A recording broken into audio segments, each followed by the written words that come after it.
today with me, we will be studying about simple future tense. Apa sih itu simple future tense dan kapan kita bisa menggunakan simple future tense?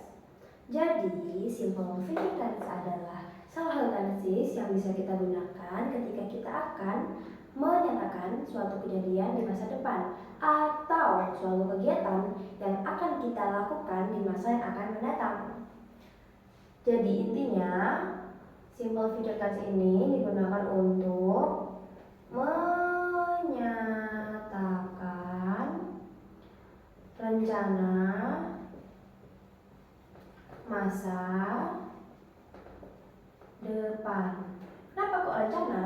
Karena kata-kata ini tuh belum terjadi, guys. Jadi kata-kata yang akan kita buat dengan tense simple future ini belum terjadi dan masih akan terjadi di masa yang akan datang.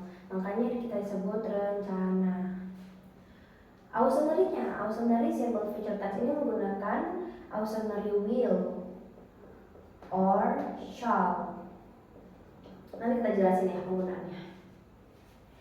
Will or shall dan diikuti oleh kata kerja bentuk pertama, verb 1.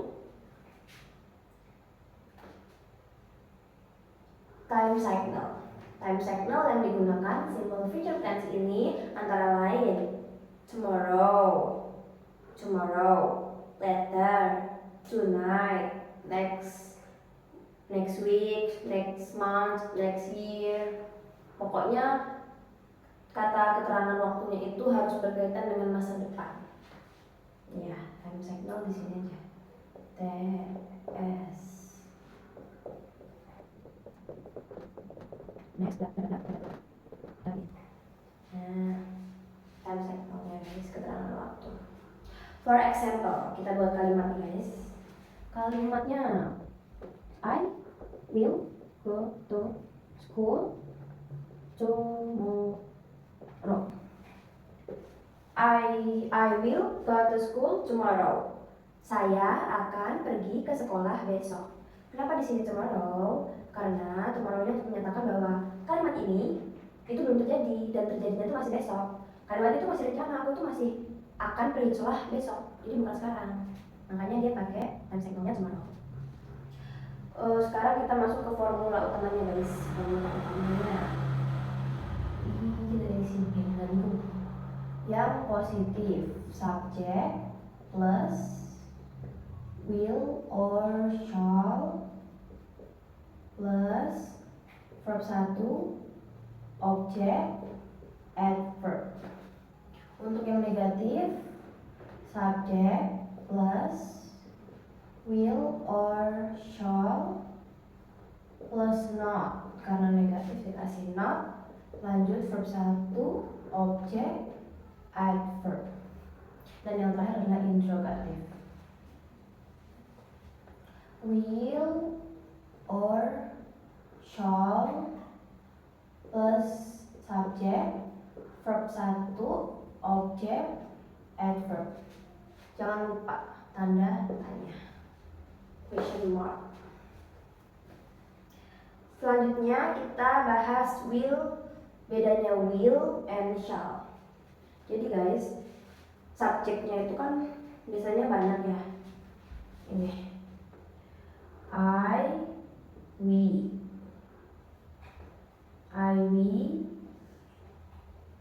they, you, she, he. Nah, will bisa kita gunakan semuanya. Will ini bisa semuanya guys.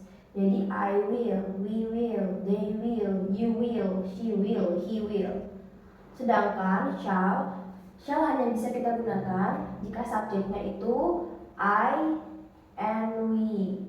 Jadi kalian bisa pakai I will, we will, tapi kalian juga bisa pakai I shall, we shall. Jadi I sama we ini bisa pakai will or shall. Tapi yang lainnya ini nggak bisa guys. Yang lainnya cuma bisa pakai will. Boleh tulis ya. Ini deh.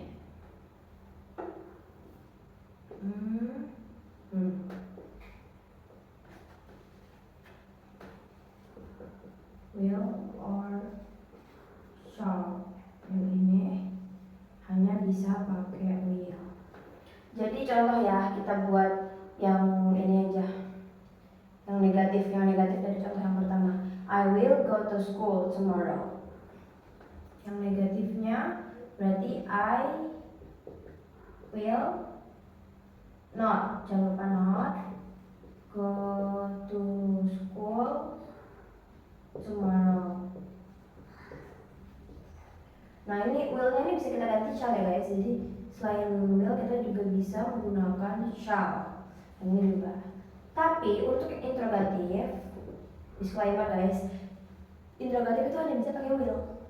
Mau itu I, we, they, you, she, he, wajib pakai will. Jadi walaupun itu I, subjeknya I atau we, gak boleh pakai shall. Jadi tetap will. Jadi will I go to school? Tulisannya bener gimana ya? Tomorrow. Will I go to school tomorrow? Guys, ada salah guys. School itu seharusnya SCHOOL, school. Yang ini juga. Maaf ya guys. Mungkin ini penjelasan yang bisa saya berikan buat kalian. Semoga mudah dipahami. Thank you for your attention. Saya tutup. Wassalamualaikum warahmatullahi wabarakatuh.